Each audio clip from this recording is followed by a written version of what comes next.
আমরা এই গঠনে যে কোনো ভার্ব লেখার জন্য বা স্পিকিং এর জন্য চর্চা করব। আজকে চর্চা করব present simple, past simple, future simple. আমরা আগে প্রথমে একটা ভার্ব নিব এইভাবে, যেমন গো, গো মানে যায়। তাহলে আমি যাই, আমি যাই এখন প্রেজেন্ট ফর্ম, প্রেজেন্ট সিম্পলে প্রেজেন্ট ফর্ম, তাহলে আই গো।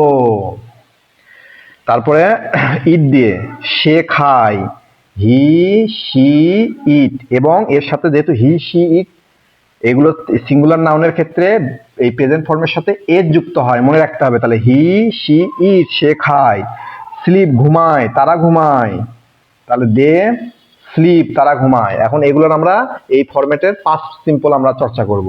তাহলে গোর এগুলো সব পাস্ট টেন্স হবে এই ভার্বগুলার। তাহলে আমি গেলাম, গোর পাস্ট টেন্স হলো ওয়েন্ট, আই ওয়েন্ট, আমি গেলাম। সে খেলো, তাহলে ইট ভার্বের হবে এট, এগুলো হলো ভি টু পাস্ট ফর্ম। তারপরে তারা ঘুমালো, তাহলে ঘুমালো ইংরেজি কি স্লেপ্ট, ভি টু স্লেপ মানে পাস্ট ফর্ম।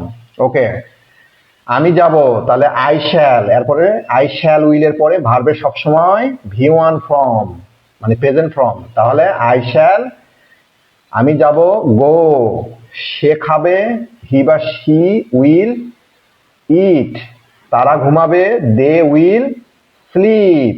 এভাবে আমরা চর্চা করতে পারি।